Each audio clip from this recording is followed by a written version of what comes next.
Vamos a Génesis entonces, en Génesis capítulo 13 hoy, ¿no? Recuerden que el capítulo 12 nos dejó en que Abraham está saliendo de Egipto. Capítulo 13, versículo 1. Subió pues Abraham de Egipto hacia el Negev, él y su mujer con todo lo que tenía, y con él Lot. Y Abraham era riquísimo en ganado, en plata y en oro. Y volvió por sus jornadas desde el Negev hacia Betel, hasta el lugar donde había estado antes su tienda entre Betel y Jai, y al lugar del altar que había hecho allí antes, e invocó allí Abraham el nombre de Jehová. También Lot, que andaba con Abraham, tenía ovejas, vacas y tiendas, y la tierra no era suficiente para que habitasen juntos, pues sus posesiones eran muchas y no podían morar en un mismo lugar. Y hubo contienda entre los pastores del ganado de Abraham y los pastores del ganado de Lot. Y el cananeo y el fereceo habitaban entonces en la tierra. Entonces Abraham dijo a Lot: no haya ahora altercado entre nosotros dos, entre mis pastores y los tuyos, porque somos hermanos. ¿No está toda la tierra delante de ti? Yo te ruego que te apartes de mí. Si fueres a la mano izquierda, yo iré a la derecha. Y si tú a la derecha, yo iré a la izquierda. Y alzó Lot sus ojos y vio toda la llanura del Jordán, que toda ella era de riego, como el huerto de Jehová, como la tierra de Egipto en la dirección de Zoar, antes que destruyese Jehová a Sodoma y a Gomorra. Entonces Lot escogió para sí toda la llanura del Jordán, y se fue Lot hacia el oriente, y se apartaron el uno del otro. Abraham acampó en la tierra de Canaán, en tanto que Lot habitó en las ciudades de la llanura, y fue poniendo sus tiendas hasta Sodoma. Pero los hombres de Sodoma eran malos y pecadores contra Jehová en gran manera. Y Jehová dijo a Abraham, después que Lot se apartó de él: alza ahora tus ojos y mira desde el lugar donde estás hacia el norte y el sur, y al oriente y al occidente, porque toda la tierra que ves la daré a ti y a tu descendencia para siempre, y haré tu descendencia como el polvo de la tierra, que si alguno puede contar el polvo de la tierra, también tu descendencia será contada. Levántate, ve por la tierra a lo largo de ella y a su ancho, porque a ti la daré. Abraham, pues, removiendo su tienda, vino y moró en el encinar de Mamre, que está en Hebrón, y edificó allí altar a Jehová. Bien, hasta ahí vamos a llegar. Ya estamos viendo ahora, acompañando a Abraham saliendo desde Egipto. Recordemos la triste experiencia de Abraham en Egipto. Triste en el sentido de que no es un buen ejemplo Abraham. Ya, tal vez para él no fue muy triste porque le fue re bien. ¿Sí? Se fue de la tierra de Egipto muy enriquecido, ¿no? Eso lo vimos en el capítulo 12, versículo 16, que Faraón dice que hizo bien a Abraham por causa de ella, y él tuvo ovejas, vacas, asnos, siervos, criadas, asnos y camellos, ¿no? Así que, sin lugar a dudas, bajo una perspectiva terrenal, a Abraham le fue bien en Egipto, pero bajo una perspectiva espiritual no le fue bien, ¿ya? Recuerden que tuvo que hacer cosas que obviamente no honraban a Dios, ni tampoco honraron a su esposa, a Sarai, ¿ya? Y ahora en el capítulo 13 ya lo vemos retornando, Ya, y de eso es lo que nos dice el versículo 1, subió pues Abraham de Egipto hacia el Negev. Si vamos al capítulo 12 y leemos versículo 8, luego se pasó de allí a un monte al oriente de Betel, y plantó su tienda entre Betel al occidente y Jai al oriente, y edificó allí altar a Jehová, e invocó el nombre de Jehová. Y Abraham partió de allí caminando y yendo hacia el Negev. ¿Ya? Ahí están los mismos lugares geográficos, mostrándonos que Abraham sigue el mismo camino que tomó ahora de retorno hacia el Negev, él y su mujer. Vuelvo al 13, versículo 1, con todo lo que tenía y con él Lot. Ya, esto es muy importante. Versículo 2. Y Abraham era riquísimo en ganado, en plata y en oro. Lo más probable es que antes de llegar a Egipto, sí él haya tenido un buen patrimonio, ¿sí? Pero definitivamente después de Egipto, eso se le multiplicó en creces, ¿ya? Gracias a Sarai, pero de una forma no honrosa, ¿ya? ¿Por qué hago mención de esto, hermanos? Porque no tenemos que olvidar la perspectiva bajo la cual estamos estudiando esto, ¿no? El caso de Abraham, un tremendo varón de Dios, esto no lo podemos negar. El apóstol Pablo lo ocupa como perspectiva para la salvación, ¿no? El capítulo 4 de Romanos, por ejemplo, el escritor de Hebreos ocupa en él la mayor cantidad de tiempo, ¿no? En Abraham, eso lo vimos también, en Hebreos capítulo 11, como un ejemplo de fe, ¿sí? Así que, sin lugar a dudas, este es un tremendo hombre de Dios. Pero ¿qué es lo que estamos viendo? Estamos viendo cómo la palabra de Dios no oculta los errores de Abraham. Pero los errores de Abraham no son otra cosa que un hombre, ¿sí? Un hijo de Dios, experimenta de la misma manera un crecimiento en sus convicciones. Nadie nace en Cristo siendo un hombre o una mujer de una fe estable, de una fe fuerte. No. Todos nacemos en Cristo, ya todos comenzamos una relación de fe con Dios, incipiente, pequeña, ¿sí? Como recién nacida, y que tiene, por lo tanto, que crecer, tiene que alimentarse y tiene que fortalecerse. Y a medida que va creciendo, va dejando atrás cosas, ¿sí? O impedimentos que antes eran infranqueables, que antes era impensable poder eh, pasar, ¿no? Aquella duda o superar ese problema. Sin embargo, a medida que nuestra fe va creciendo y se va fortaleciendo, nos transformamos en hombres y mujeres de fe, ya de una fe cada vez más estable, de una fe cada vez más fuerte, de una fe cada vez más inamovible. ¿Y esto hasta cuándo? Hasta que veamos al Señor Jesús cara a cara, ¿sí? No antes, mientras estemos en esta tierra, esta va a ser la perspectiva de nuestra vida. El pan nuestro de cada día es ir creciendo, madurando en nuestra fe, que nuestra fe vaya siendo cada vez más fuerte y más profunda en Dios, su persona y en su palabra. Y Abraham es el gran ejemplo de cómo un hombre de Dios, una mujer de Dios, tienen que tener esta perspectiva de que su fe tiene que ir creciendo. ¿Ya? Abraham era un hombre de fe ya al salir de Ur, sin lugar a duda. Esa fe que le permitió escuchar a Dios y obedecerle a Dios, eso lo tenemos claro, lo vimos la semana pasada. Ya, si no hay duda de eso.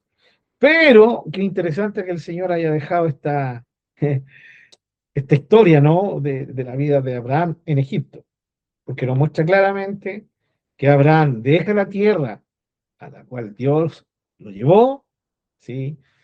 No confía en el Señor, prefiere ir a Egipto para allá librarse del hambre que había, siendo que Dios podía darle y sustentarle su necesidad. Cuando llega a Egipto, ofrece a su esposa, ya miente sobre ella, ¿para qué?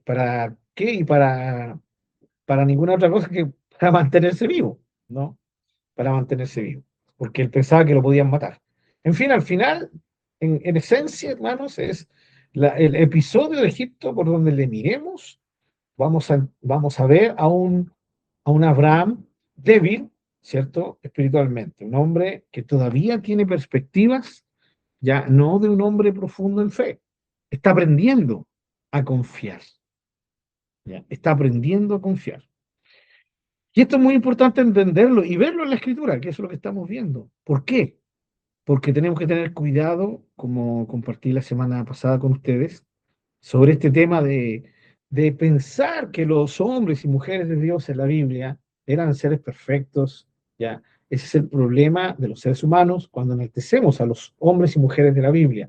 Ellos son ejemplos para nosotros, pero todos ellos tienen ejemplos a seguir, como también ejemplos a no seguir.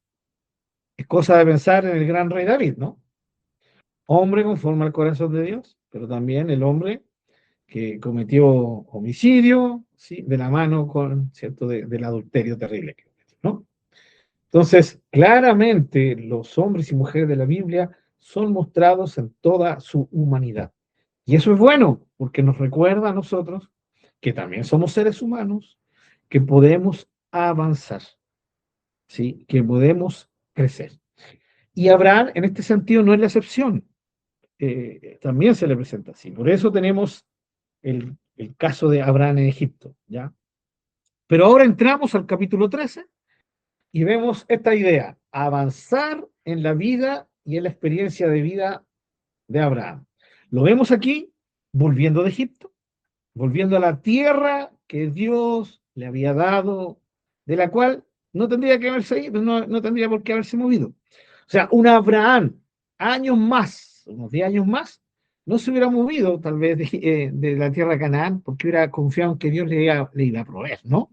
Pero ahora sí, porque tiene miedo, tiene temor, está la frase, hay que ser prudente, y esa frase es de doble filo. Todo hijo de Dios, toda hija de Dios tiene que ser prudente, ¿no? Pero jamás permitir que la prudencia mate el desafío de fe que Dios nos está motivando. Y el otro extremo también es peligroso, en que seamos imprudentes, no preguntándole a Dios sobre situaciones y sencillamente lanzándonos al río, ¿no? Sin entender que el río tal vez tiene cocodrilos, ¿ya? Entonces, en ese sentido, el tema de la prudencia y el tema de la fe van de la mano. Pero recuerden también que la fe, y esto es muy importante, en la vida de Abraham, la fe siempre tiene una base.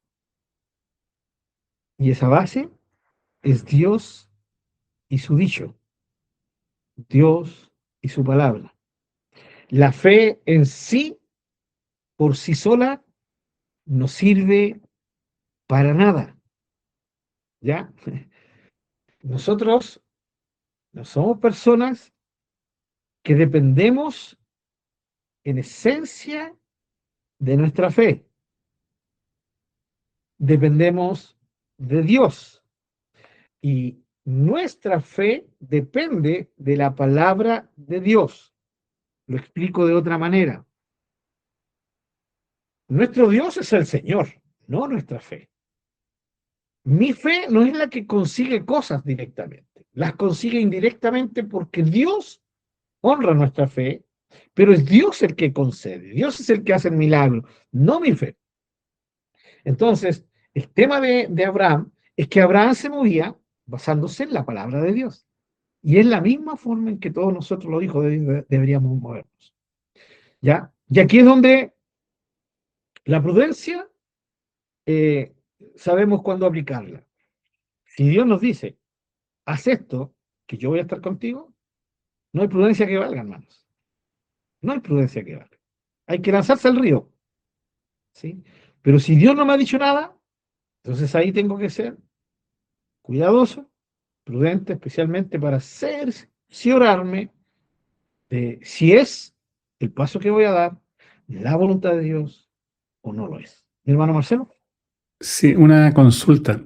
Por ejemplo, cuando el Señor no sé, sanaba a alguien y le decía, tu fe te ha salvado, pero no era la fe que la persona tenía, sino que la fe en quién o en quién había depositado la fe, ¿no es cierto? Ese es el contexto, o lo que quiere que se llama menos lo que también está explicando usted. Sí, exactamente. Bueno, obviamente ahí uno, claro, hay mucha gente que dice, tu fe te ha salvado. Así que gracias por esa intervención, hermano Marcelo, porque son aquellas expresiones que si uno no las toma en el contexto, las puede malinterpretar. Claramente, cada vez que Jesús hizo una sanidad fue porque las personas tuvieron fe, pero tuvieron fe en Él. Y aquí suena algo raro, pero hay gente que tiene fe en la fe. Sé que suena raro, pero eso es lo que ocurre con gente. Hay gente que exalta completamente la fe. De hecho, hay grupos en medios esotéricos que exaltan la fe. ¿Ya? No importa en quién usted ponga la fe. Si usted tiene fe, va a recibir lo que usted declara, lo que usted proclama. Si usted tiene fe en el santito le va a dar eso porque usted tuvo fe. Y como hijos de Dios también muchas veces caemos en ese juego. Y es cuando se predica la fe independiente de Dios. La fe bíblica siempre es un creer, es un confiar, es un descansar, es un apoyarse con la vida toda en Dios. ¿Sí? Por eso es que hemos estado viendo, ¿cierto?, que la fe viene desde el mismo jardín del Edén. Es creer no solo en que Dios existe. Adán y Eva sabían que Dios existía, hablaba con ellos, ya tenían esa relación directa. El problema es que ellos no pusieron su confianza al final en la palabra de Dios, sino en la palabra de la serpiente y en su propia perspectiva. Dejaron a un lado la palabra de Dios. Por lo tanto, hasta ahí no me llegó la fe. Fue definitivamente un acto en contra de una fe real en Dios, porque la fe real en Dios nos lleva a depositar toda nuestra confianza en Él. Si Dios dijo que como de ese árbol y me muero, yo lo creo hasta el final de mi vida. Y nunca voy a actuar en contra de eso. Lo mismo ocurre con nosotros. Desde el mismo Edén, pasando por Abel, en Hebreos, pasando por Enoc, pasando, ¿cierto?, por Noé, lo mismo ahí en Hebreos, como se nos relata, y llegando a Abraham, todos relacionados con algo en común. Todos se relacionaron con eso común que tenían era su fe en Dios. ¿Ya? Pero vuelvo a decir, fe en Dios. No fue sola. Yo puedo ser una persona muy crédula, confiar mucho, ¿no? Si yo creo que hoy día me va a ir bien. Bueno, no hay ningún problema. Si usted cree que le va a ir bien a cualquier persona, dele. Si usted cree, dele. Pero eso no significa que sea una fe que realmente honra a Dios y que nos salve. Por eso, la fe que salva, por así decirlo, es la fe puesta en Jesús y su obra. No es solo fe, es fe puesta en Jesús. Y cuando Jesús decía, vete, tu fe te ha salvado, tu fe te ha sanado, es porque esas personas pusieron su fe en Jesús.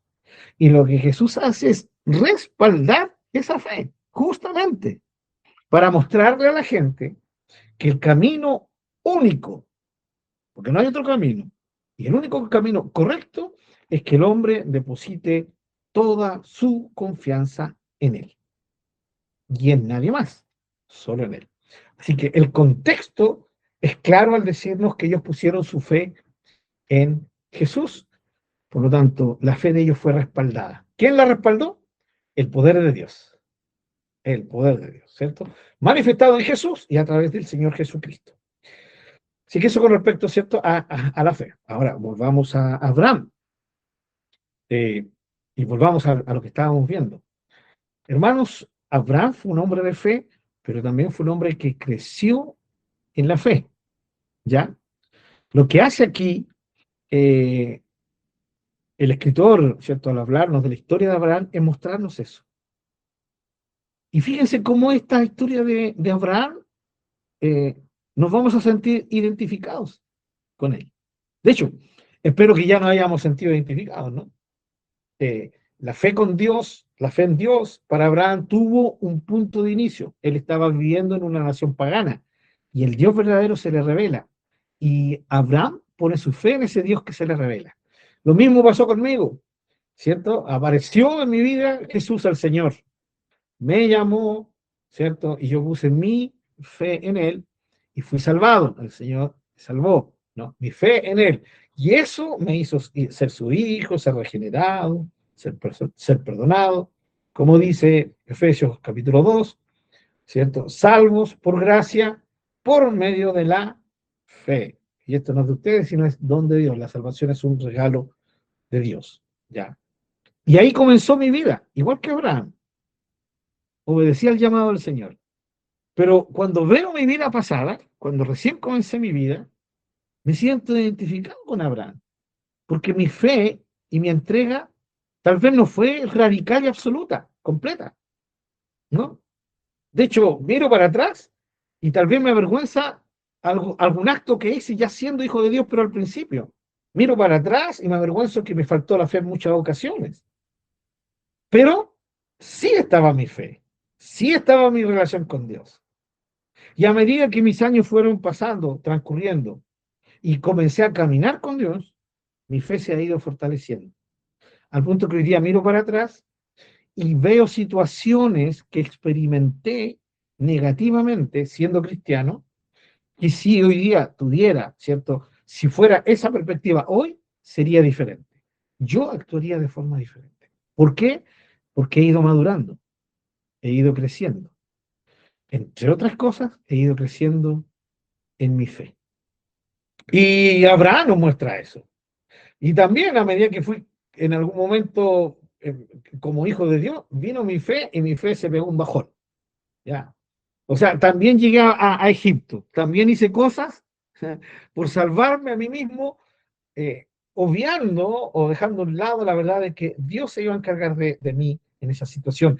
Y yo decidí hacer mi propia obra, mi propia empresa, ¿sí? Para autosalvarme, olvidando que el Señor era quien me tenía en sus manos y quien me tiene aún en sus manos. Entonces, ahora vemos a Abraham volviendo a la tierra a la cual Dios le llamó. Claro, yo me veo bajoneado espiritualmente, pero luego, cuando el Señor trata mi corazón, vuelvo a Él, ¿sí? Vuelvo a ese nivel, a ese lugar de donde no tendría que haberme movido. ¿Se dan cuenta cómo ejemplifica muy bien la vida de muchos hijos de Dios, ¿no? La vida de Abraham. Y aquí lo tenemos volviendo. Dice que volvió de Egipto al Negev, es cierto, él, su mujer y todo lo que tenía. Y aquí está la frase, hermanos. Y con él, Lot. Lot es mencionado en el Génesis 11, cuando se habla del papá de Abraham, que salieron con él, ¿cierto? De Ur, y se llevó a Lot. Capítulo 12, salió Abraham con Lot. Ahora el capítulo 13, todavía Lot está pegado a Abraham. Y como comentamos el estudio pasado, el llamado de Dios a Abraham era doble. ¿Se recuerdan? Dos llamados. El primer llamado de sal de tu tierra. Eso lo cumplió perfectamente. Pero la segunda parte del llamado era y de tu parentela. Y eso no lo cumplió Abraham. Salió de Ur con papá y salió con sobrino. Entonces vemos a un Abraham que ha cumplido a la mitad nomás su llamado. ¿Ya? Eso es lo que la palabra nos deja claro, ¿no? Sí, es lo que estamos viendo. Así que aquí estamos con Lot. Ya algunos le han llamado a Lot el lastre, ya, el lastre de Abraham. Era lo que Abraham seguía arrastrando y muchos lo usan alegóricamente para decir, ¿qué es aquello que todavía arrastras, no? Eso que Dios te dijo que lo dejara y todavía lo arrastras. ¿Ya? ¿Quién es tu Lot? ¿O qué es tu Lot? ¿Ya? Alegorizando el tema, ¿no? Para mostrar de que hay cosas que todavía, no las que, con las cosas con las cuales no queremos cortar todavía situaciones. Y que de verdad son un lastre, ¿ya? En el Nuevo Testamento, en el libro de Hebreos, ¿ya? Es interesante lo que se nos dice después de hablarnos de la fe en el capítulo 12 de Hebreos. Por tanto, dice capítulo 12, versículo 1, Por tanto, nosotros también, teniendo en derredor nuestro tan grande nube de testigos, ¿ya? Despojémonos de todo peso y del pecado que nos asedia y corramos con paciencia la carrera que tenemos por delante. Es la misma idea, despojarnos de aquello que es cierto, que venimos arrastrando, de un lastre, ¿ya? De un peso que no tenemos que llevar, de una carga que no tenemos que llevar. ¿Sí? El Señor nos ha librado ya y nos ha llamado a actuar y a vivir en libertad. Pero hay cosas todavía que las traemos encima. Y la idea del Señor es que dejemos atrás ese lastre, que cortemos, ¿sí? Esa alianza que nos une a ese peso. Y aquí, en el caso de Hebreos, ¿sí? Es despojarnos de todo peso y del pecado que nos asedia. ¿Ya? Fíjense cómo Hebreo relaciona la fe, capítulo 11, con el capítulo 12, ¿sí? Directamente con esto de algo que está ahí como un lastre, como una carga que no debería estar llevando yo. Así que lo otro representa eso, y lo representa en nuestro gran hermano Abraham, ¿ya? Padre le llamarían algunos, ¿no? Padre, nuestro padre Abraham. Como decía el canto de los niños, padre Abraham, tuvo hijos, muchos hijos tuvo Abraham, ¿ya? Entonces, Lot estaba ahí en el lugar donde no debía estar. Ahora, eso es lo que nos dice el versículo 1. Versículo 2 nos dice, en delante lo toqué, pero ahora lo toco un poquito más profundo. Abraham era riquísimo en ganado, en plata y en oro. Queridos hermanos, en el tiempo de Abraham, en el tiempo del Antiguo Testamento, de la antigüedad, la riqueza era evidencia de que Dios estaba con el humano. Pero era el concepto cultural, ¿ya? Cultural. Y hasta cierto punto hoy en día, en muchos casos, ¿no? Hay cristianos que todavía creen esto. Creen que porque estoy muy bien económicamente significa que estoy bien con Dios y Dios me ha bendecido. No digo, hermanos, que no reconozcamos que todo lo que tenemos viene del Señor.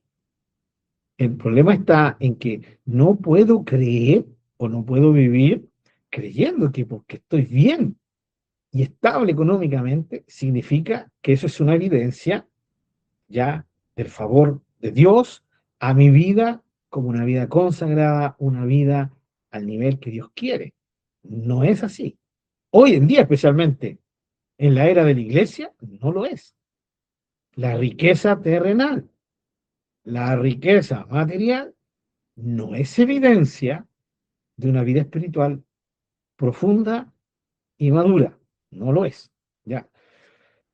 Pero en este tiempo, culturalmente sí lo era. Y aquí dice que Abraham era riquísimo en ganado, en plata y en oro. ¡Wow! ¿Qué más podía querer un hombre? Pero recordemos que mucha de esa riqueza se debía a qué? Se debía a Egipto. Seamos directos. Hoy día lo diríamos de esta manera. Plata mal venida, de dudosa procedencia. Prosperidad económica que no puede atribuirse toda al Señor. Y esa es la verdad. Si nosotros contrastamos capítulo 12 con este versículo del capítulo 13, nos queda clarito. ¿Ya? Por lo tanto, Abraham no era rico exclusivamente porque Dios lo había bendecido. ¿Sí? Ahora, fíjense, hermanos, esto es muy complicado porque ahora Abraham no podía negar que parte de sus riquezas venían de Faraón. ¿Sí? No podía negarlo. O sea, Faraón podía decirle, en un momento encontrarse con Abraham y decirle, yo te hice rico. O soy parte de que de tu estado, ¿sí? De riqueza de hoy. Y Abraham hubiera tenido que cerrar su boquita porque era verdad. Ahora, aquí está el tema como hijos de Dios. Como hijos de Dios somos desafiados, hermanos. Y siempre vamos a ser desafiados en esta tierra. Y tenemos que ser cuidadosos para no quitarle la gloria al Señor. ¿sí? No dejar cabida para que otros le roben la gloria a Dios, ¿cierto? En nuestras vidas, sino que podamos siempre atribuirle a Dios todo lo que tenemos. Esta es la idea. Una vez leí la historia de una iglesia bien conocida, no voy a decir el nombre, ¿ya? Una iglesia que tiene una muy buena doctrina, tiene iglesias a nivel mundial, no es de las denominaciones más gigantes, pero es una iglesia hermana muy centrada en Cristo. Esta iglesia comenzó con un hombre de Dios, ¿ya? Y este hermano, llegó un momento en que la congregación creció y ellos querían tener un terreno porque no lo tenían y decidieron hacer una campaña para poder comprar un terreno y estaban orando, planificando eso y de repente llega una persona a verlo a este hermano, a este líder, a este pastor. Va a su oficina, se presenta, soy tal persona y creo en Dios y quiero ofrendar a la iglesia porque sé que están en vías de comprar un terreno y de construirlo y quiero ofrendar. Y era una cantidad que hubieran hecho un tremendo lugar, ¿no? Hubieran podido pagar el terreno, construir el templo, todo. O sea, de una, sin necesidad de pedirle a nadie, a ningún hermano. Y este hermano escucha todo esto y queda asombrado, dice, wow, o sea, Dios me proveyó. ¿Y cuál hubiese sido la reacción de cualquier persona? Yo creo que la mía. Yo dije, gracias Señor, alábalo, ¿cierto? Que Él es digno. Pero este hermano sintió algo, un cosquillón en su corazón y le dijo, gracias hermano, gracias. Era hermano, era cristiano, pero era de otro lugar. Ya. No lo conocía también, ya. Pero este hermano, el líder, el pastor, le dice, permítame orar, quiero hablarlo con los líderes de la iglesia. Así que juntó a los líderes de la iglesia, oraron y le preguntaron. Y obviamente todos los líderes de la iglesia le dijeron, pero por supuesto, pastor, acepte, si es Dios. Y él les contó de que cuando llegó esta persona, algo se le cruzó en su corazón. Entonces le dijo, por favor, oremos. Y se pusieron a orar. Ahora, ¿se dan cuenta ustedes la idea? ¿Orar para qué? Pero si está ahí la plata. Es que uno recibirla en el nombre del Señor. Pero este hermano tuvo esa madurez espiritual de preguntarle a Dios. Y Dios les habló, ¿ya? Específicamente, Dios habla de tal forma que cada uno de nosotros sabe que Dios le habló. Sea de forma audible, sea a través de la palabra, sea con una impresión en nuestra conciencia, en nuestro corazón. Dios sabe cómo nos habla, ¿no? La cosa es que Dios le habló a él y le habló a los líderes. Y ellos entendieron que no era la voluntad de Dios. No era lo que Dios quería. Y Dios les puso esto, especialmente en el corazón del pastor. Cuando todo esté construido, ustedes van a tener que agradecer y reconocer que fue este hermano el que les dio eso. Pero si ustedes lo hacen entre ustedes, en base a lo que yo les voy a ir dando a cada uno de ustedes, cuando terminen de hacer toda la construcción, ustedes al único que le van a poder dar gloria es a mí, ¿sí? Al Señor. ¿Ya? Fui yo el que les bendije, fui yo el que les proveí, yo manifesté mi poder, mi mano en sus vidas para que ustedes pudieran dar abundantemente y así pudieran lograr la meta que tienen. Así que se juntó el pastor con este hermano y le dijo, obviamente el hermano estaba feliz, le dijo, pastor, ¿dónde quiere? Deme una cuenta. Y el pastor le dice, no, hermano, nosotros le agradecemos mucho lo que usted nos quiso ofrendar, pero hemos entendido que no es la voluntad de Dios, que Dios quiere otra cosa. Obviamente el hermano se fue triste, ya, sin entender, le dijo que de verdad que no lo entiendo. Ya, sé hermano, le dijo, ya, sé que no lo entiende, pero esto es algo entre la iglesia y Dios. Y el tema es que los hermanos entendieron, ¿sí? De que, y obviamente, se demoraron un poco más de tiempo, pero lograron comprar el lugar, lograron edificar, y después que terminaron de edificar, eh, todos eran parte de aquello. Todos vieron cómo Dios les suplió, todos vieron la mano del Señor en todo el proceso. ¿Qué más hermoso que eso? Si nuestra perspectiva fuera solamente material, démosle, que traigan la ofrenda, el hermano, que la traiga, construimos, pero la idea es que Dios los quería unir más a ellos. Y esto es lo glorioso y lo maravilloso. Ahora, Hermanos, vuelvo a decir, esto es una experiencia personal de ellos, que ellos experimentaron. Pero nos muestra muy bien la idea siguiente. ¿Quién enriqueció a Abraham? Lamentablemente Abraham no podía decir toda la gloria es de Dios. Abraham tenía que reconocer que Faraón fue parte de esa riqueza. La Biblia no nos dice nada que Abraham tuviera un peso de conciencia por esto, sí, que tal vez haya sentido, no, aparentemente estaba re feliz con todo lo que tenía. Y se entiende porque también recuerden que él era alguien que estaba creciendo en su relación con Dios. Noten bien que en el capítulo 14, me voy a adelantar un poquito, después que Abraham va y rescata a Lot, cuando vuelve, el versículo 14, versículo 21, dice, entonces el rey de Sodoma dijo a Abraham, dame las personas y toma para ti todos los bienes que recuperaste, ¿no? Cuando fue a rescatar a Lot, eliminó, ¿cierto? Y venció a varios reyes y recuperó botín. De ese botín, con ese botín se volvió Abraham y el rey de Sodoma le dice, quédate con todos los bienes, eh, devuélveme las personas solamente. Y el versículo 22 del capítulo 14 dice, y respondió Abraham al rey de Sodoma, he alzado mi mano a Jehová, Dios altísimo, creador de los cielos y de la tierra, que desde un hilo hasta una correa de calzado, nada tomaré de todo lo que es tuyo, para que no digas, yo enriquecí a Abraham. ¿Sí? ¿Qué nos dice esto? Que el Abraham del capítulo 14, ¿cierto? Comparado con el Abraham del capítulo, perdón, el capítulo 12 con el Abraham del capítulo 14, hay una diferencia de confianza. Abraham va creciendo. Aquí, lamentablemente, él no puede decir, Faraón no me enriqueció, porque sí, mucho de la riqueza que tenía era lo que el Faraón le había dado. Pero ya después aprendió la lección. Eso muestra un Abraham que va madurando, que va creciendo. Pero volvamos al capítulo 13, ¿ya? Era riquísimo, dice, en ganado, en plata y en oro.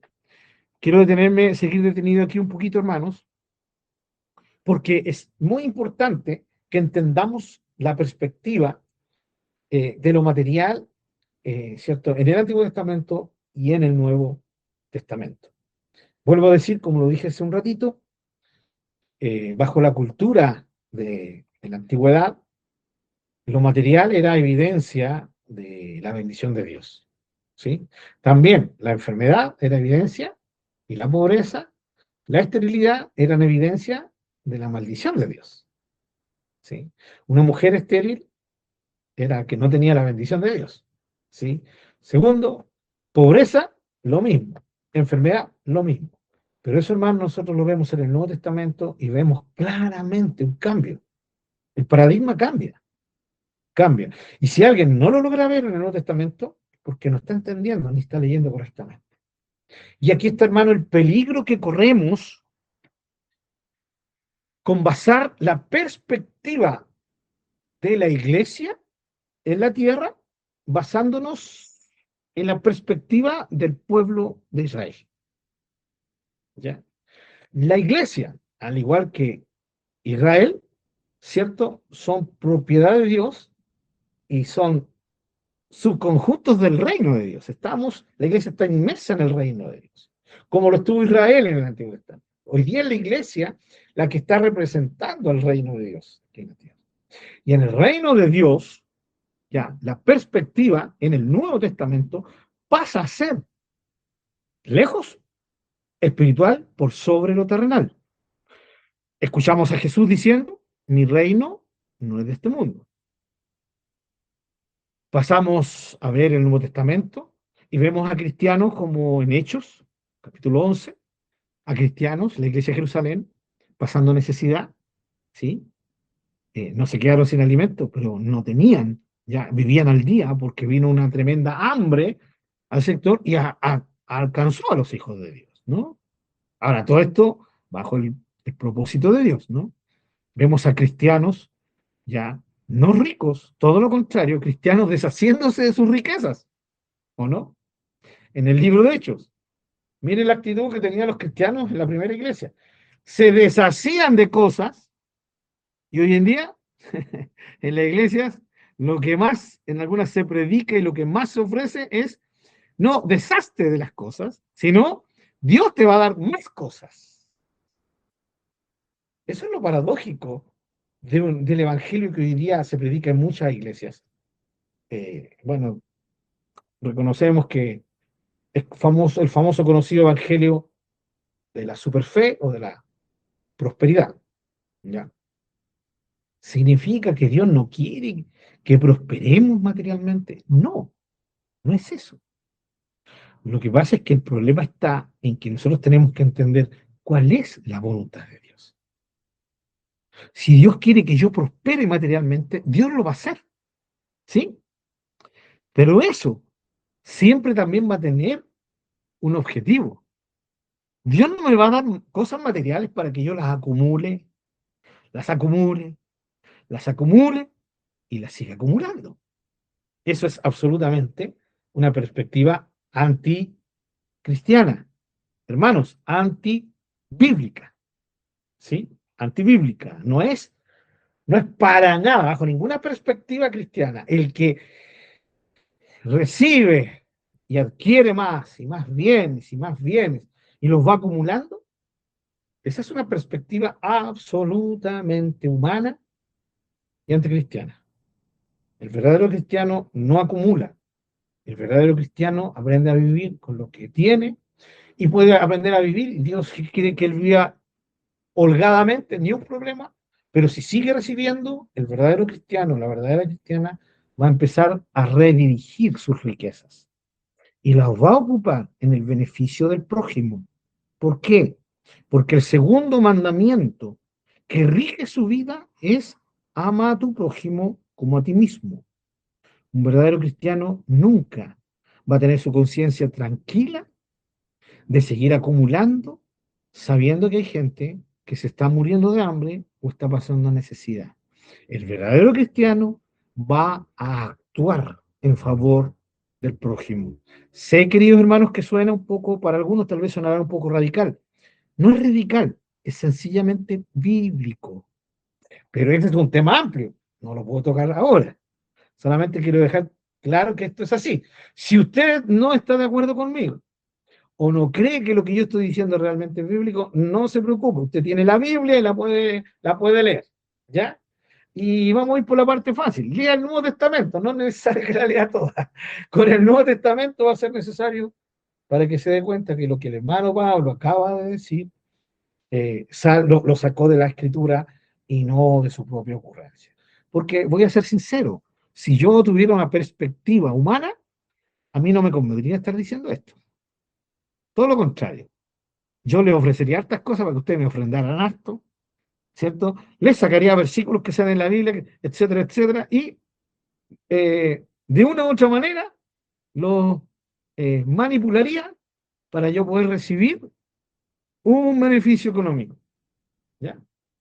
Eso sería humanamente lo que cualquier humano haría. Es lo que hace el ser humano hoy en día. Se aprovecha del resto. O quiere sacar un provecho, ¿sí?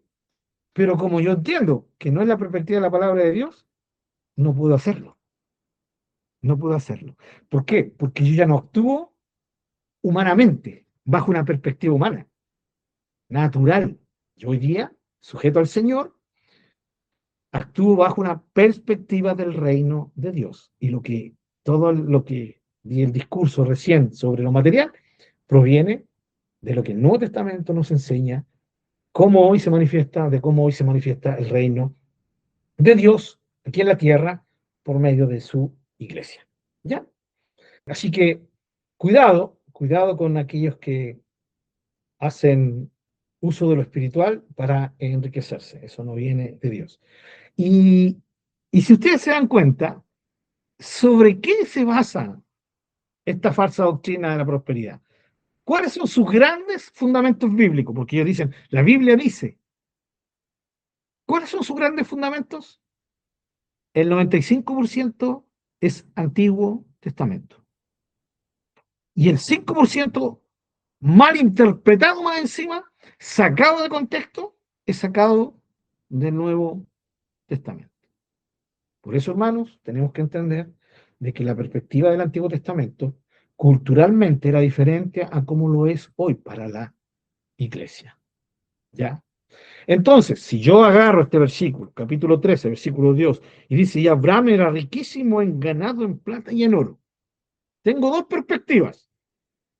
Puedo sacar de aquí una predicación para el domingo, para el culto, y puedo sacar aquí un sermón, ¿no?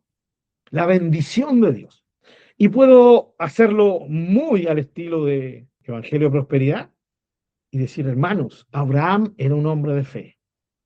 Abraham era un hombre que le creía a Dios. Aleluya. Dígale a su hermano que está al lado. Abraham era un hombre de fe que le creía a Dios. ¿Ya? ¿Cuántos dicen amén? ¿Ya? Recuerden que estoy predicando el mensaje del domingo, ¿ya? O el del sábado.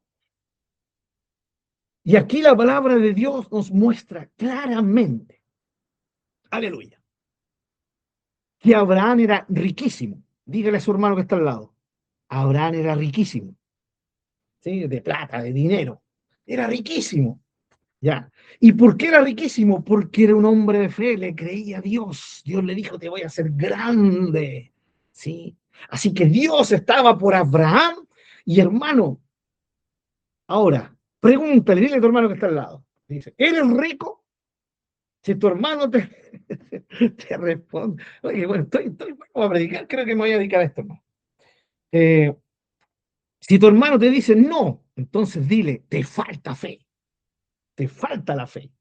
Si tienes fe, vas a ser como nuestro padre Abraham. Y le sigo dando, Manuel, para seguir perdiendo el tiempo, si le sigo dando el tema material y le digo, tienes un auto y Dios quiere que tengas dos autos, me voy con todo el power del famoso extraño y antibíblico mensaje de la prosperidad.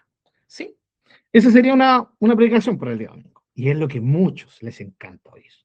Hoy en día muchas iglesias, especialmente las media iglesias, fascinados con sermones como este. Yo me haría rico predicando en algún culto y usted también, ¿ya? Si predicáramos esto.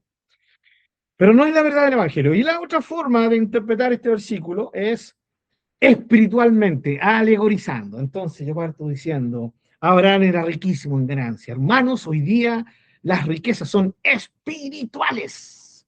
Dígale a su hermano que está al lado. ¿Eres rico espiritualmente? ¿Cuántas riquezas tienes? ¿Ya? Abraham era un hombre de fe, pero que ponía su fe en el Dios que bendice espiritualmente. Efesios capítulo 1, versículo 3 adelante, porque hemos sido bendecidos con toda bendición, siendo espiritual en Cristo Jesús. Chula, ahí me equivoqué, pues. Ese versículo dice que somos todos ricos espiritualmente. Ya, perdón, hermano, no me sirve ese versículo, porque no me sirve para animar a nadie, sí, porque según ese versículo ya somos todos ricos. ¿Qué me pueden añadir si ya tengo toda riqueza espiritual en Cristo Jesús? Bah, ya, me equivoqué. Bueno, sigo dándole nomás al tema alegórico y que todo es espiritual y que si sirves al Señor, Dios te va a bendecir, vas a ser rico en fe, rico en obras, maravilloso. Gloria al Señor. ¿Se dan cuenta? Puedo usar ese versículo y usarlo literalmente fuera del contexto que se aplica a la iglesia hoy, pero también lo puedo usar alegóricamente. Ahora, claro, la segunda prédica por lo menos se acerca un poquito más a lo bíblico, ¿no? Que Dios sí quiere que seamos ricos espiritualmente. ¿Ya? Pero la verdad es que este versículo solamente nos está diciendo que Abraham se enriqueció, ¿sí? En gran parte por medio de un medio que no fue Dios, que fue Faraón. Así que, hermanos, que Dios nos libre en algún momento de verle algo a alguien que no sea a Dios. A ti te debo todo lo que tengo, Señor. Ahora, Dios me ha bendecido a través de mis hermanos. Hermanos, yo aquí sí hablo, hermanos, mi experiencia personal. Y permítanme, ustedes saben que no soy muy autorreferente, pero necesito serlo ahora. Soy alguien que ha experimentado la bondad de Dios de formas maravillosas en mi vida y lo sigo experimentando. Y dentro de esto, de esta realidad que yo he experimentado, queridos hermanos, han habido y siguen habiendo muchos amados y queridos hermanos y hermanas que han sido usados por Dios para bendecirnos. ¿Sí? Pero ¿saben lo interesante de esto? Es que yo reconozco que ha sido Dios y la gloria se la doy a Dios. ¿Sí? Ahora, también agradezco a aquellas personas que Dios ha usado para bendecirme, pero siempre dejando claro que agradezco el hecho de que hayan sido instrumentos en las manos de Dios para bendecirme. Porque también les dejo claro que es Dios el que les ha usado, el que les ha puesto eso en el corazón, de tal manera que yo se lo debo a Dios directamente. ¿Ya? ¿Por qué? Porque es Dios el que mueve a sus hijos. Y sé que estos hermanos y hermanas que me han ido bendiciendo a través de toda mi vida, sé que han sido mujeres y hombres de Dios que entienden esto, ¿sí? Que han sabido esto, porque se han acercado y han dicho, yo he sentido del Señor hacer esto, ¿sí? Esto Dios me dijo que lo hiciera, esto Dios me puso el sentir en mi corazón y por eso lo estoy haciendo. Así que ellos, antes que yo, le dan la gloria a Dios, ¿sí? Por lo mismo yo también le doy la gloria a Dios. Entonces, ¿a quién le debo yo? Al Señor, que le da a mis hermanos, que me bendicen a mí. Porque al final, como hijos de Dios, como dijo David, de lo que damos, ¿cierto? Todo, todo viene de ti. De lo que tú nos has dado, de eso damos, ¿cierto? De eso damos. Entonces, ¿por qué quiero he llegado a este punto, hermanos? Porque de esta manera uno es deudor de Dios y de nadie más. Nadie me ha sostenido. No ha sido el Estado, no han sido los líderes, no han sido ciertas personas que en algún momento me puedan decir, oye, che, ¿ah? Gracias a mí estáis donde estáis. ¿Entienden? Gracias a Dios, soy libre de eso. ¿Sí? Nadie me puede apuntar con el dedo diciéndome eso. Y como hijos de Dios tenemos que siempre tener esta perspectiva, que nadie nos apunte. ¿Sí? Que nadie nos apunte con el dedo, sino que siempre nosotros digamos, has sido tú, Señor. Sí, tú me has bendecido, tú me has dado el trabajo que tengo, tú me has dado la familia que tengo, porque reconocemos eso, ¿no? O no es la idea de cada día, todos los días en la mañana. Gracias, Señor, por este desayuno que tengo. Y todos los días, gracias a mediodía o a la hora que almorcemos, gracias, Señor, por el almuerzo que tengo. Y en la noche o en la tarde, gracias por la once, gracias por la once comida. ¿Y por qué orar todos los días? Siendo que podríamos decir, Señor, desde ahora te voy a agradecer mensualmente. ¿Sí? Mensualmente, no habría ningún problema. Pero en nosotros nace esa necesidad de decir cada día, en cada almuerzo, en cada comida, cada vez que recibo algo, decir gracias, Señor, porque de esa manera estamos reconociendo, ¿sí? Que es Dios nuestro proveedor. ¿Ya? Y ese es un problema que tuvo aquí Abraham. ¿Ya? Pastor, consulta. ¿El Ya. Señor puede usar a una persona impía para bendecirnos? Buena pregunta. Creo que los mejores ejemplos son, ¿cierto? Si Dios usó a cuervos para suplir la necesidad de Elías, puede usar a cualquier persona. Por supuesto que sí. La única, creo que la única acotación que tendría que ver con eso es que el Hijo de Dios entienda que ha sido Dios, ¿no? ¿Ya? Y que ojalá le deje claro a esa persona que yo reconozco que Dios te ha usado para bendecirme. Pero sí, Dios puede usar cualquier medio, mi querido hermano. ¿Ya? Ahora, sí, hermano Norman, saber el trasfondo de dónde viene eso, ¿no? Me refiero a que hoy día conocemos, ¿sí? Si sé que la persona que se acercó es un conocido y sé que él trabaja con tráfico de droga, es lo más probable que esa plata venga de la droga, ¿no? Entonces Dios no me va a bendecir por eso, ¿ya? Por ese medio, jamás. El tema de Abraham fue diferente, ¿cierto? Porque Abraham fue a meterse a Egipto, siendo que no, Dios no le dijo que se fuera a meter allá. Usó a la pobre Sarai, ¿cierto? En un acto de poco varonil, tristemente muy bajo. Así que todo lo que ganó en Egipto no, claramente no era que Dios lo haya querido bendecir para nada, ¿no? Eso es absolutamente diferente.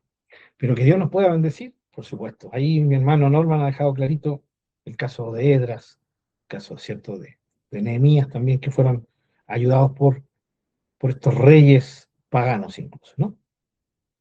Eso, mi querido hermano, ¿sí? Bien, recordemos que como hijos de Dios también somos personas llamadas a usar los dones que Dios nos ha dado, las capacidades de discernimiento, de discernir correctamente, ¿no? De distinguir correctamente situaciones. Y ahí, obviamente, Dios es muy claro en llevarnos a entender cuándo Él nos quiere bendecir, incluso a través de personas que no son creyentes. ¿Ya? Eso, mis queridos hermanos. Bien, así que aquí tenemos otro problema con nuestro querido hermano Abraham. Sigamos. El versículo 3. Y volvió por sus jornadas desde el Negev hacia Betel, hasta el lugar donde había estado antes su tienda entre Betel y Jai. O sea, es como que Dios nos estuviera diciendo que Abraham volvió al lugar del cual nunca tendría que haber salido, ¿no? Ahí volvió. Y el versículo 4 lo dice de una forma maravillosa. Al lugar del altar que había hecho allí antes. ¿Y qué hizo Abraham? E invocó allí Abraham el nombre de Jehová. Vemos a un hombre, ¿sí? A un hombre que actuó no de forma correcta en el capítulo 12, pero que está creciendo, que está enfocándose en Dios, está aprendiendo, y es algo que él no ha dejado de hacer, que es invocar el nombre del Señor. ¿Cuándo fue la última vez que se nos dice que hizo un altar y invocó el nombre del Señor? Fue antes de Egipto, ¿sí? Capítulo 12, versículo 8. Luego se pasó de allí a un monte al oriente de Betel y plantó su tienda, teniendo a Betel al occidente y a Jai al oriente, lo mismo que leímos recién, y edificó allí altar a Jehová e invocó el nombre de Jehová. Ahí fue la última vez que se dice que Abraham invocó el nombre del Señor, antes de Egipto. Y ahora se nos dice que volvió a invocar el nombre del Señor después de Egipto. ¿Sí? Entonces, definitivamente Egipto es ya aquí un paréntesis en este crecimiento espiritual de Abraham. ¿Ya? Y volvió a invocar el nombre del Señor.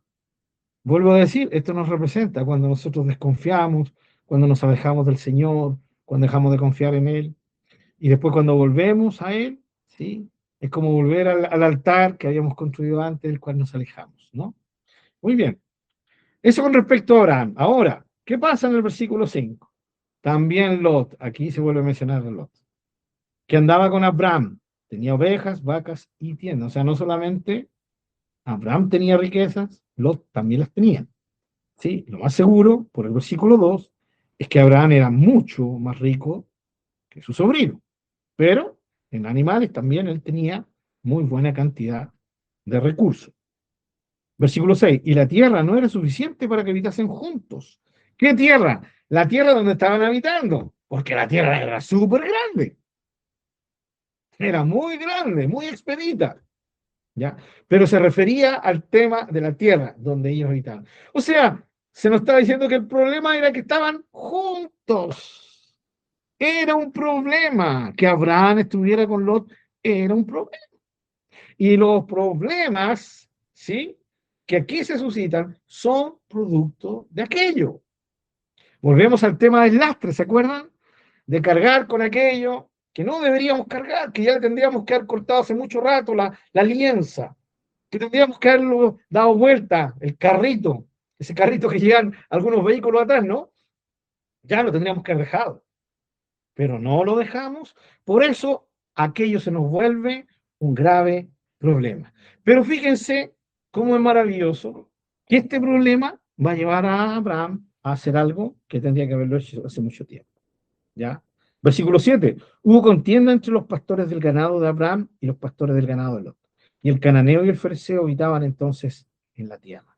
Entonces Abraham dijo a Lot, no haya ahora altercado entre nosotros dos, entre mis pastores y los tuyos, porque somos hermanos. No está toda la tierra delante de ti. Yo te ruego que te apartes de mí. Si fueres a la izquierda, yo iré a la derecha, viceversa. Hermanos, listo. Llegó el momento. ¿Sí? ¿Qué momento llegó? El momento esperado, desde Ur de los Caldeos. ¿Y cuál era ese momento? En que Abraham cortara lazo con Lot. Tendría que haberlo hecho de Ur. No lo hizo en Ur. Llegó a Harán. Estuvo en Harán, tampoco lo hizo. Llegó aquí a Canaán y seguía sin hacerlo. Pero ahora, este problema suscitó este desenlace. En que Abraham, por primera vez, sin duda, hermano, sin duda, Lot era muy querido para él, ¿ya? pero por primera vez él decide y entiende que tiene que romper ese vínculo con Lot. ¿Ya? Ahora, fíjense cómo el Espíritu Santo nos va mostrando a un Abraham que crece, ¿no? No nos presenta un Abraham perfecto, porque lo vimos ya en Egipto, ¿no? Pero sí nos va presentando a un Abraham que tiene un carácter que honra a Dios y que ese carácter se va fortaleciendo.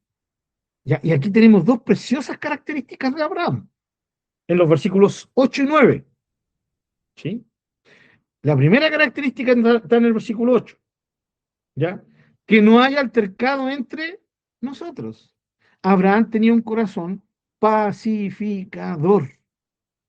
Se me viene a la mente, bienaventurados los pacificadores, ¿ya? Abraham tenía un corazón pacificador, ¿ya? Bueno, cuando había que pelear, peleaba, pero él pudo haber aquí, sencillamente, haber actuado en contra de Lot, pero habla con él y le dice, ¿para qué va a haber pelea entre nosotros? Que no haya discusión entre nosotros, ¿ya? Entonces, espero que nos demos cuenta aquí claramente de cómo Abraham tenía esta preciosa característica, ¿no? Que era la característica de ser pacificador, ¿ya? Ahora, esto de ser pacificador, hermanos, es algo maravilloso, ¿ya? Y nos muestra que el corazón de Abraham honraba al Señor. Miren, lo que hace Abraham aquí es mostrar su perspectiva maravillosa de que las relaciones interpersonales, el bienestar de las relaciones interpersonales, es prioridad sobre un beneficio material. ¿Ya? Porque cuando Abraham le dice, no hay altercado entre nosotros, entre mis pastores y los tuyos, porque somos hermanos, lo que Abraham está haciendo es, ¿sí?, llamar a la paz, aunque ya Abraham tenía clarito lo que tenía que hacer, y eso era tener que saber, ¿ya? Por eso el Señor exalta a los pacificadores. De hecho, ¿saben? Su hijo Isaac va a ser un pacificador también por excelencia. Los hijos de Dios tenemos, por nuestros caracteres, ¿sí?, tenemos serios problemas muchas veces con esto. Nos cuesta ser pacificadores, pero Abraham lo fue. Abraham era el tío, Abraham era el mayor, él tenía por cultura, ¿sí?, y por leyes sociales la autoridad, ¿ya?, de haber expulsado a Lot, de haber roto esa relación en ese mismo instante. Mira, supe que tus pastores estaban completos con los míos. No, no, no, no, amigo. Yo lo querré mucho a usted. Será mi sobrino preferido. Pero yo no voy a permitirle a usted que le permita a sus pastores venir y ofender a los míos. No, no, no, no, señor. Aquí yo soy el que vela por mis trabajadores. Un buen gerente, un buen patrón. No es lo que, ¿cierto? No es lo que hace Abraham. Vaya, habla tranquilamente con Lot. Mira, que no haya altercado entre nosotros. ¿Para qué vamos a pelear? Ese es un pacificador. Ese es un pacificador. Y por eso Dios ama a los que hacen la paz. ¿Ya? A los que hacen la paz. Y esta característica la manifiesta Abraham de una forma maravillosa. Vuelvo a decir, él tenía toda la autoridad social, permítame la expresión chilena, de haber, ¿sí?, haber agarrado el toro por la asta, ya, ¿cierto? O haber cortado el queque él mismo, punto. Pero no lo hace. Porque sabe Abraham que aquí ha llegado el punto en que se van a separar con su sobrino. Y el separarse con su sobrino es algo que a él le va a doler. Pero él quiere que esa separación sea buena, sea sana. Que cuando se separen no haya problemas entre ellos. Dígame que esto no es maravilloso. Esto es maravilloso, hermanos. ¿Sí? Abraham nos está dando un tremendo ejemplo. Si yo como Pablo dije, sí, el Abraham no me dio muy buen ejemplo, miren a dónde se fue a Egipto, ¿no? Lamentablemente, hermanos, tenemos esa perspectiva muy humana de, de querer poner las cosas siempre, ¿sí?, radicalmente así como cortando en seco un problema y Abraham nos muestra de que no siempre es el camino. Siempre va a ser el camino a arreglar la situación. Eso es lo que Abraham está haciendo. Tiene que arreglar la situación. ¿Y cuál es la situación que tiene que arreglar? Tiene que cortar relación con su sobrino. Pero él no lo va a hacer así, ¡pah!, dejando caer el hacha. Lo que Abraham está haciendo es, vamos a separarnos, pero quiero que quede todo bien entre nosotros. ¿Sí? Es velar por las buenas relaciones interpersonales. Y de la mano de ser pacificador va la otra característica. Versículo 9. ¿No está toda la tierra delante de ti? Escoge, Lot, escoge tú. Eso se llama mansedumbre. ¿Sí? No solo humildad, significa mansedumbre. ¿Ya? La mansedumbre. Voy a hacer un poquito la diferencia entre las palabras usadas, ya, que son traducidas en la Reina Valera, ¿no? La palabra mansedumbre ya está quedando como obsoleta en el español actual, entonces poco se ocupa, pero son diferentes términos los que se ocupan en el Nuevo Testamento para describir humildad y para describir mansedumbre. La humildad tiene que ver con saber quién soy, ¿sí?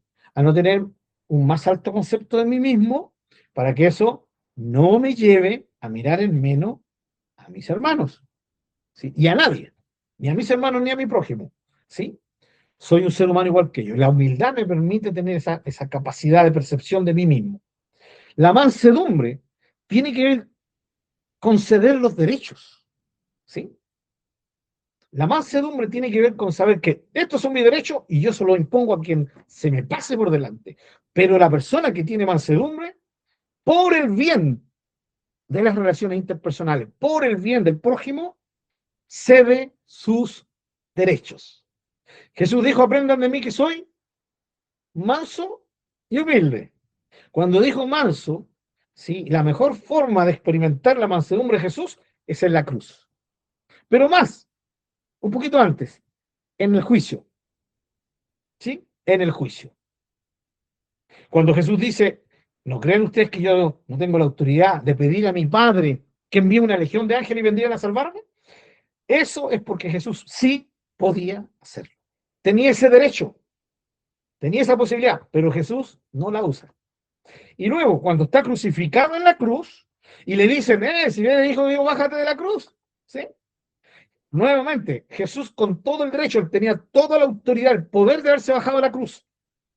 Pero Jesús no se baja de la cruz. No se baja de la cruz porque no pueda, sino porque él decide estar ahí. Aleluya. Qué lindo, ¿no? Ahora, el por qué lo hace, eso. ¡Buf! Más glorioso para todos nosotros. Porque ahí aparece la cara de cada uno de nosotros, la persona de cada uno de nosotros. Fuimos la razón. Fuimos la razón, cada uno de nosotros. Él tenía el poder, tenía el derecho y la autoridad, pero él no implanta su autoridad ni su derecho. Cede en favor a los que él quería beneficiar, en este caso, a toda la humanidad. Entonces, tiene que ver la mansedumbre entonces con el derecho cedido. ¿Y qué es lo que hace aquí Abraham? Exactamente eso. Cede su derecho. Él era tío, él era más anciano, de más edad, culturalmente, mis queridos hermanos, culturalmente, no había duda de esto. ¿Quién tenía que haber decidido dónde iba a ir? Era Abraham. Él tenía ese derecho. Él no tendría por qué haberle dicho a Lot, mira, escoge tú. Si tú vas a la izquierda, yo voy a la derecha. Si tú vas a la derecha, yo... Le está diciendo, escoge. En tu mano está. Abraham está cediendo su derecho a su sobrino. ¿Sí? Por lo tanto, aquí Abraham muestra una tremenda y maravillosa mansedumbre. Y se me viene de nuevo las bienaventuranzas. Bienaventurados los mansos. ¿Sí? Bienaventurados los pacificadores, bienaventurados los mansos. Miren cómo aquí Abraham nos sirve de un tremendo ejemplo de características que todos nosotros los hijos de Dios deberíamos tener, teniendo el derecho legal y hasta ético, ¿sí? Hasta ético ¿ya? Porque Lot tendría que haber entendido esto. Ay, no, mi tío me está dando a elegir cómo yo voy a hacer eso. No, no le puedo faltar el respeto. No, tío, escoja usted, es su derecho. Pero no lo hace. Y Abraham no vuelve un paso atrás. Está puesto ahí y él no va a volver atrás. Nada. Él ya dijo, por favor, sobrino, escoge tú. ¿Ya? Sin embargo, no usa de su poder superior y deja que Lot decida la parte que quiere, ¿no? No siempre es fácil ceder los derechos, hermanos queridos. No siempre. Pero siempre será lo que honra a Dios. ¿Sí? Y muestra una actitud hoy en día cristiana muy potente. Bienaventurados los mansos, ¿no? ¿Sí? Y el fruto del Espíritu dice que uno de los frutos del Espíritu es justamente la mansedumbre, ¿cierto? La mansedumbre. Bueno, lo acabamos de decir, el ejemplo de nuestro Señor Jesucristo. No siempre va a ser fácil ceder los derechos. No siempre va a ser fácil decir, es que yo tengo la razón, pero aún así voy a ceder. Ahora, cedemos en lo que es justo, ¿sí? Pero muchas veces lo que nosotros creemos que es justo, no deja de ser justo porque cedemos. Todo lo contrario, enaltece más, ¿cierto? La justicia cuando nosotros cedemos. Doy un pequeño ejemplo. Yo no puedo estar cediendo en algo que yo sé que es pecaminoso, ¿sí? Pero en algo que es de segundo, ¿cierto? De segundo rango, ¿por qué no? No es que este es mi derecho, ¿sí? Voy a dar el típico ejemplo, ¿ya? Estoy en la fila, esperando que me atiendan, ¿sí? Y si alguien se mete, tengo todo el derecho, ¿cierto? De decirle, oiga, es mi derecho, usted tiene que hacer la fila, ¿no? Pero tengo igual la opción de dejarlo que se meta. Ahora, si veo que hay gente detrás mío, no lo puedo dejar que se meta, pero tengo que ser cuidadoso. No lo voy a hacer por mí, lo voy a hacer por las personas que están atrás, ¿cierto? Estaría pasando por encima de la gente que está detrás mío, ¿ya? Pero yo puedo ceder el derecho si yo, ¿cierto? Fuera el último. O dicho de otra manera, tengo un numerito y yo puedo ceder ese número a una persona que tiene un número mucho más atrás. Por la razón que sea, estoy cediendo mi derecho, ¿sí? Lo que el Señor me prueba la paciencia. Cuando estoy ahí en el manejando, ¿cierto? Voy manejando y me entra un taco y ahí hay uno que se quiere meter, ¿no? ¿Cómo me prueba el Señor ahí? Ceder. Vuelvo a decir, hermano, esta frase. No siempre es fácil ceder cuando tenemos los derechos, pero siempre será lo que honra a Dios. Y muestra también una actitud de madurez cristiana. El fin del cristiano llega a un punto, hermano, de madurez que dice, ya, antes para mí lo era todo, el ganar. Hoy día ya no. ¿Sí? De hecho, dentro de las consejerías matrimoniales siempre se dice, ¿no? No sé si lo han escuchado, pero pierde para ganar. ¿Sí o no? Sí. ¿Cuántas veces se ha enseñado eso? Si cedes, ganas. ¿Ya? Y eso es una realidad cristiana, no solo en el matrimonio, sino en todas las relaciones interpersonales. Muchas veces perder, ¿sí? Es ganar. ¿Sí? Así que la actitud de Abraham es maravillosa, hermanos, maravillosa. ¿Ya? Pacificador y manso. ¿Ya? Ahora, veamos la actitud contraria. Lot. ¿Qué hace Lot? Vuelvo a decir, Lot pudo haber reconocido el derecho de su tío y haberle dicho, de ninguna manera, tío, es tu derecho, elige tú. Pero Lot no toma ese camino, sino que se aprovechó de la oportunidad que le dio su tío y escogió lo mejor, pero lo mejor a sus ojos, lo mejor a los ojos humanos, ¿no? Ahora, ¿se dan cuenta? Es todo lo contrario. Y aquí, hermanos, es donde somos sacados a la pizarra, porque como hijo de Dios yo puedo decir, ya, voy a ceder. Entonces, tal vez estoy diciendo, no, por favor, pase usted, esperando que la persona me diga, no, pues que es su derecho, usted pase. Ah, ya, listo, pasa. Pero si le digo, pase usted, y no lo estoy haciendo corazón, y va a tomar esa oportunidad, lo más probable es que yo me moleste, ¿sí? O cuando doy el paso y no me dan las gracias, también. ¿Ya? ¿Cuál es la razón por la cual yo cedo? El caso de Abraham fue magnífico. porque lo hizo de corazón, se dio su derecho de corazón. Entonces, cuando Lot escoge, Abraham no se siente molesto, ¿sí? Se siente aliviado. Al fin vamos a poder terminar esta relación, pero lo vamos a hacer de forma correcta, ¿ya? Y alzó Lot sus ojos, versículo 10. Alzó Lot sus ojos y vio toda la llanura del Jordán. Hermano, esto es, por así, para que usted lo entienda, si ve un mapa, es al sur de lo que es Israel, ¿ya? Ahora, mire este dato. La, la llanura del Jordán, el río Jordán, que toda ella era de riego, claro, el río lo regaba, ¿no? Llanuras se extendían parámetros maravillosos para la siembra, etcétera, ¿sí? Y dice que era como el huerto de Jehová. Qué linda alusión, ¿no? Fértil como el huerto de Jehová, ¿ya? Sí era esta tierra, pero miren qué lindo, dice, como la tierra de Egipto en la dirección de Zoar, ¿sí? Si uno ve ahí el tema geográfico, el tema de Egipto, hay una parte que es muy, pero muy fructífero, ¿ya? Por eso Egipto solía no pasar hambre. Entonces, dice, como la tierra de Egipto, en la dirección de Zoar. Antes, y aquí viene el tema, antes que destruyese Jehová a Sodoma y a Gomorra. Eso lo vamos a ver en el capítulo 18. ¿Sí? Aún la tierra era así. Toda esa llanura, hoy en día, todo es desierto. Todo es sequedal, hermanos. Pero antes de que el Señor trajera juicio sobre Sodoma y Gomorra, toda esa tierra era muy fértil. ¿Y qué hizo Lot? Dijo, para allá voy a ir, porque claramente es el lugar que más conviene. Miren el pensamiento de Lot. En vez de decir, a ver, esa es la tierra más conveniente, se la voy a ceder a mi tío. Lot no. Entonces Lot es el otro extremo de Abraham. Abraham, un hombre que cede sus derechos en bien del otro, y Lot es alguien que se aprovecha, ¿sí?, del otro, ¿sí?, del otro.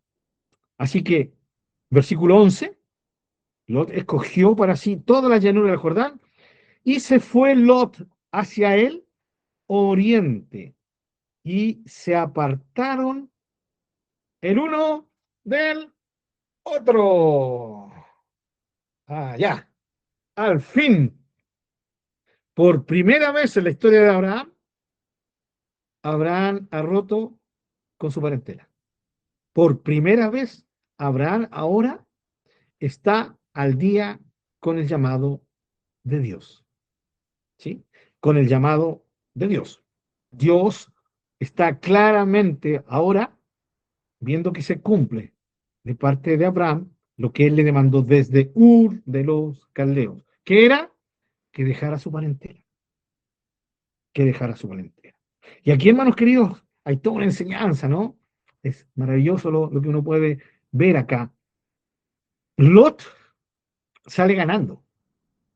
Y aquí hay una perspectiva tan importante que nosotros los cristianos de Dios deberíamos tener siempre claro. Hermanos, las apariencias engañan. ¿Ha escuchado ese dicho, no? Eso es una verdad tremenda. Y que los hijos de Dios muchas veces perdemos esa perspectiva. Samuel le presentan al hijo mayor de Eli. Ah, este es el ungido. Ya, listo. Arrodíllate porque te voy a echar el aceite porque tú... Y el Señor le dice, ¿hacia dónde vas? ¿Qué quieres hacer, Samuel? Bueno, lo que tú me dijiste, ungir al siguiente rey de Israel. Ese no es. No mire su apariencia, porque Jehová no mira la apariencia del hombre, sino mira el corazón del hombre. ¿Sí? Eso es lo que se nos olvida a los cristianos. Las apariencias engañan.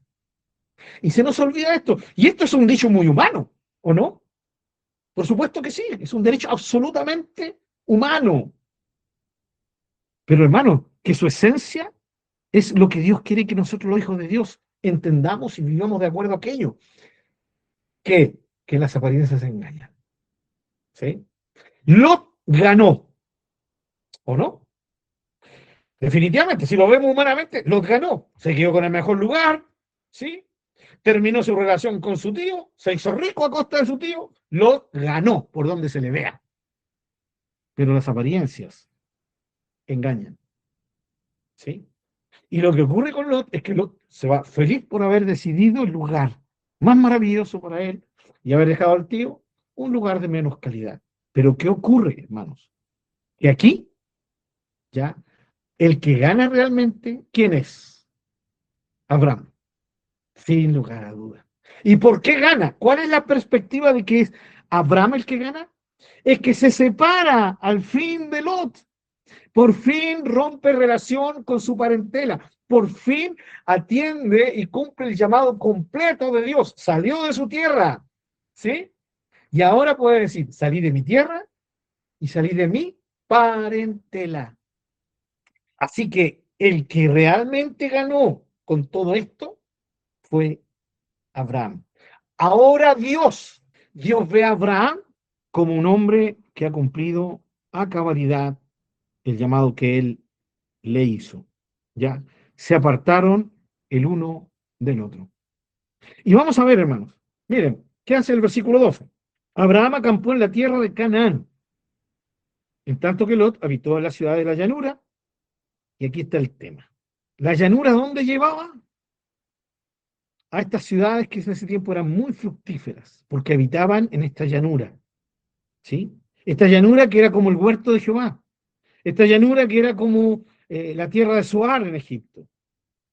Y la ciudad prominente aquí, nombrada es, y fue poniendo sus tiendas, Lot, hasta Sodoma. Sodoma. Pero el versículo 13 nos dice inmediatamente algo muy puntual.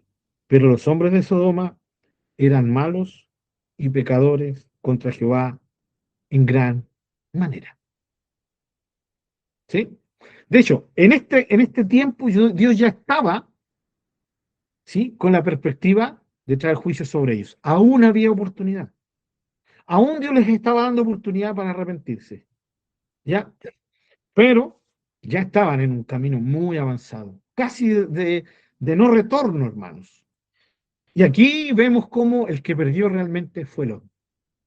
Hermanos queridos, no siempre lo mejor a la vista, lo mejor bajo una perspectiva de lógica humana, no siempre va a ser lo mejor, ni lo más bueno. ¿Ya? Humanamente, Lot ganó por donde fuera. Se fue rico, se fue a la llanura, pero poco a poco se fue acercando a la ciudad. ¿A qué ciudad? A una de las ciudades más perversas que habitaban en la tierra en esos tiempos.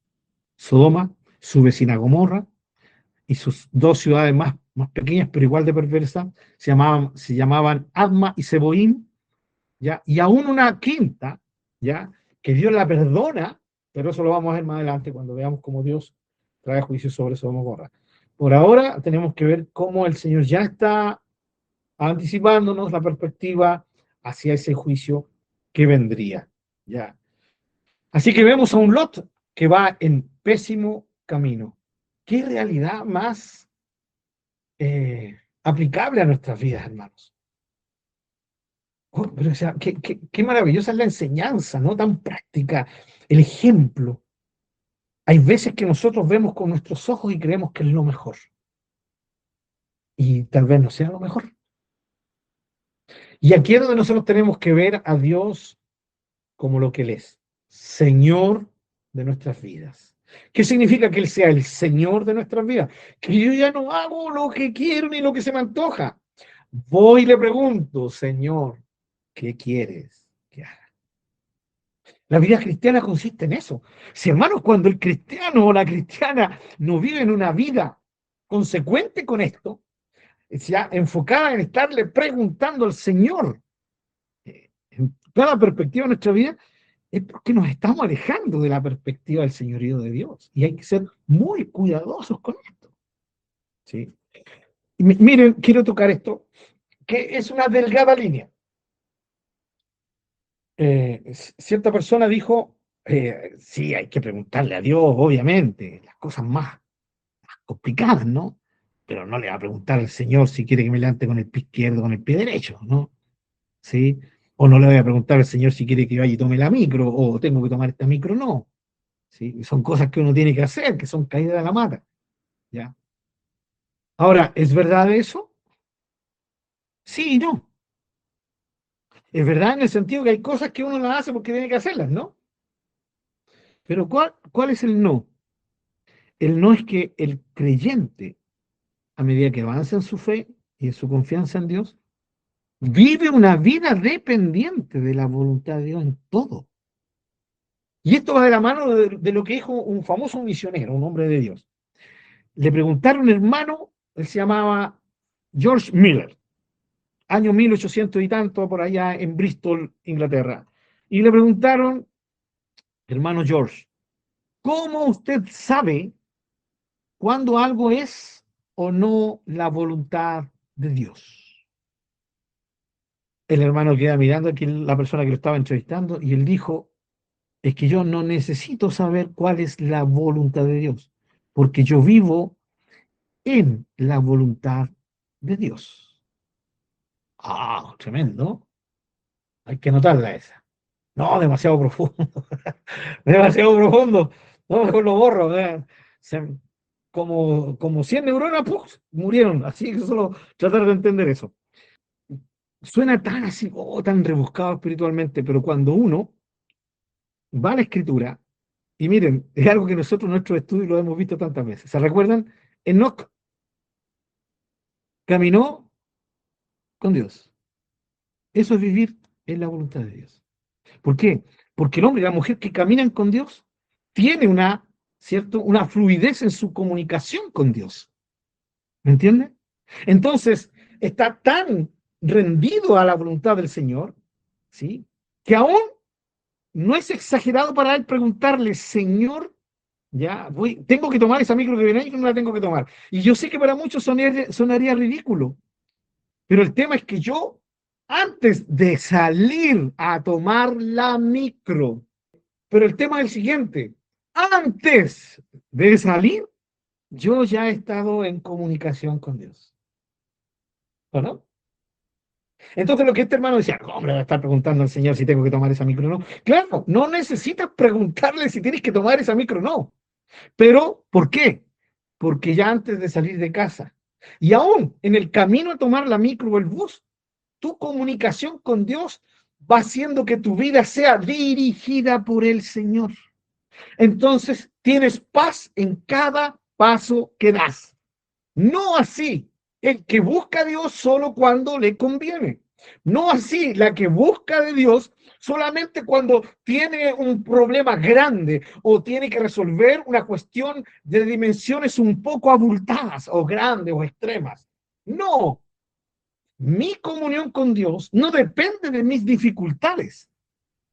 Mi comunión con Dios depende de que yo dependo de Él en vida. Y eso me lleva a caminar con Dios siempre apegado a Él. Entonces, esto es lo que quiso decir George Miller. Yo soy un hombre que vive, ¿cierto? Dependiendo de Dios. Por lo tanto, vivo en su voluntad. Y cuando se produce algo, yo sé que mi comunión con Dios va a llevarme a mí a siempre decir, ¿esto honra a Dios o no honra a Dios? Primero, ¿sí?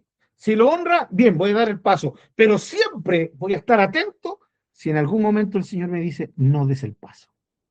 Y si el Señor me dice, no des el paso, no lo doy. Aunque sea jugoso, ¿cierto? Aunque sea rico lo que voy a agarrar, aunque sea maravilloso a lo cual voy yo, si Dios me dice, no, a última hora me dice, no, es no. ¿Entendemos la idea, hermanos? Sí, espero que se entienda. Eso es vivir en la voluntad de Dios. Porque la voluntad de Dios, en primera instancia, no tiene que ver con ciertas circunstancias, tiene que ver con cómo yo vivo mi día a día, mi momento a momento. Y por eso cité a Enoc, porque Enoc era un hombre que vivía de cara a Dios. La hija de Dios, el hijo de Dios, somos llamados, ¿sí?, a vivir de esa manera, de cara a Dios, atentos, sensibles a Dios. ¿Será tu voluntad, Señor? Y si le pregunto, bien, pero si no le pregunto, ya el Señor sabe que en mi corazón está una absoluta rendición a su voluntad, que si Él a última hora me dice no lo hagas, Él sabe que yo no lo voy a hacer. No voy a dar ese paso. De aquí va de la mano la experiencia que les conté al principio. ¿Se recuerdan de esta iglesia que rechazó esta cantidad maravillosa de dinero? ¿Ya? Porque entendieron que no era la voluntad de Dios. Hermanos, y no siempre, ¿sí? No siempre todo lo aparentemente bueno es la voluntad de Dios. Porque lo que Dios más quiere es eso. Hermano, y esto es maravilloso. No tiene que ver con que sencillamente yo le esté preguntando a cada rato a Dios. No, significa que yo tengo que estar tan apegado a Él que eso me va a producir sensibilidad a su voz. Y el Señor sabe que si voy a dar cada paso, listo, me voy a subir a esa micro, voy a tomar ese bus, ni un problema, lo voy a dar. Pero si el Señor a última hora me dice que no lo haga, yo no lo voy a hacer. ¿Sí? Que esa fe esté en mi corazón, que esa confianza sea lo que Dios quiere, ¿cierto? Que sea la que esté en mí y que es lo que Dios quiere. ¿Ya? Porque al final, ¿cuál es la gran voluntad de Dios para todos nosotros? Está expresada en Romanos capítulo 8. Conformarnos a la imagen de su Hijo Jesucristo. Y eso nos lleva a ser gente que está siempre de brazos abiertos al Señor. Haz conmigo lo que quieras hacer. ¿Sí? Muéveme tú. ¿Sí? Que yo no dé ningún paso que vaya a ofenderte o que vaya a contrariar tu voluntad. Esa es la idea, mis queridos hermanos, cuando nosotros tenemos que ver ciertas situaciones, cuando tenemos que discernir sobre ciertas situaciones. No siempre todo lo aparentemente bueno, ¿sí? Es la voluntad de Dios. Ahora, ¿cómo yo sé cuál es la voluntad de Dios? Es siempre manteniendo mi comunión y mi cercanía con Dios. ¿Sí? Esa es la idea. Y Lot cometió el error de ver y jugó todo con la vista humana y llegó al peor de los lugares que podría haber llegado. ¿Ya? Que podría haber llegado. Es interesante, bueno, después lo vamos a ver ahí en el capítulo 18, ¿no? Pero una pequeña forma de adelanto. Es interesante que cuando vemos la destrucción sobre Sodoma y Gomorra, Lot está en la ciudad viviendo, ¿sí? Da como la impresión de que ya no tenía muchas cosas. Ya no estaba viviendo en campamento, estaba viviendo dentro de la ciudad. ¿Ya? Es llamativo eso, pero eso lo vamos a meditar después más adelante. Volviendo a nuestro punto, hermanos. Ya para ir concluyendo. Abraham ganó. No siempre, mis queridos hermanos, los conflictos que parecen y que nos van a producir mucha pena cuando tenemos que terminar algunas relaciones interpersonales, no siempre eso que nos produce pena es malo. Hay veces que Dios permite ciertas situaciones, como la permitió aquí, ¿no? Noten bien, no fue Dios el que le dijo, el que le susurró a un pastor de Lot, dile, mira, ese te quitó pacto. ¿Cuál? Ese, el otro pastor, el de Abraham. Dios no estaba susurrándole a nadie. Este problema se produjo solo. Dios era inocente de los problemas que empezaron a ocurrir entre los pastores de Lot y los pastores de Abraham. ¿Sí? Entonces no fue que Dios produjera esto. Esto lo produjo, ¿cierto?, la desobediencia de Abraham. Pero la consecuencia produjo en el hombre de Dios el resultado requerido desde él. ¿Y cuál era ese resultado requerido al principio? Era que se apartara de Lot. Ahora, miren, vuelvo a decir y con esto terminamos. Fíjense que en el versículo 14 es inmediatamente después de que se separan y el Espíritu Santo nos ha dejado claro de que, ¿cierto? Ahí terminó la relación entre ellos, se separaron, al fin están separados, al fin, ¿no? ¿Y qué ocurre? Inmediatamente en el versículo 14. Y Jehová le habló a Abraham. Le habló a Abraham, se le presentó. Ahora, ¿estaba Abraham triste? Posiblemente, ¿sí? Él quería a su sobrino. ¿Ya? Este rompimiento, esta relación interpersonal, lo más probable es que le haya dolido a Abraham. Estamos de acuerdo. Pero ahora Dios viene y le habla a Abraham. ¿Y qué le dice? Fíjense, miren qué específico. Y Jehová dijo a Abraham, ¿cuándo? Después que Lot se apartó de él. Desde el capítulo 11 y iba con Lot. Capítulo 12 y iba con Lot. Ya, Egipto y iba con Lot. Capítulo 13, y iba con Lot. ¿Sí? Y ahora en el versículo 11 se separan, y en el momento que se separan, Dios le habla, ¿cierto? Es muy específico esto, y le dice a Abraham, alza ahora tus ojos y mira desde el lugar donde estás hacia el norte y el sur, al oriente y al occidente, porque toda la tierra que ves la daré a ti y a tu descendencia para siempre. Y haré tu descendencia como el polvo de la tierra, que si alguno puede contar el polvo de la tierra, también tu descendencia será contada. Levántate, ve por la tierra a lo largo de ella y a su ancho, porque a ti la daré. Miren las promesas que Dios le había hecho a Abraham antes. Capítulo 12, versículo 1. Vete de tu tierra, de tu parentela y de la casa de tu padre, a la tierra que te mostraré. ¿Sí? Estamos viendo la promesa con respecto a la tierra, ¿sí? Y a la descendencia. Y haré de ti una nación grande, te bendeciré, engrandeceré tu nombre, serás bendición. Bendeciré a los que te bendijeren, maldiciré a los que te maldijeren, en ti serán benditas todas las familias de la tierra. Pero ¿cuál es la promesa con respecto a la tierra? Le dice, a la tierra que te mostraré, ¿sí? Ahora, cuando sale de Harán y viene a la tierra de Canaán, ¿sí? El Señor le dice, capítulo 12, seguimos el capítulo 12, ya, versículo 7, y apareció Jehová a Abraham y le dijo, a tu descendencia daré esta tierra, y edificó allí un altar a Jehová, quien le había aparecido. ¿Dónde? ¿Sí? En la tierra de Canaán. Pero miren que escueta la promesa. Esta es la tierra que yo te daré. Vuelvo a los puntos. Primer punto, sal de tu tierra, tu parentela, a la tierra que te mostraré. Ahora, capítulo 12, versículo 7, esta es la tierra, ¿cierto? De la cual te hablé, y esta es la tierra que daré a tu descendencia. Punto. Pero se dieron cuenta cómo el Señor expresa la promesa después que se separa de Lot. Es tremendo, o sea, no se compara.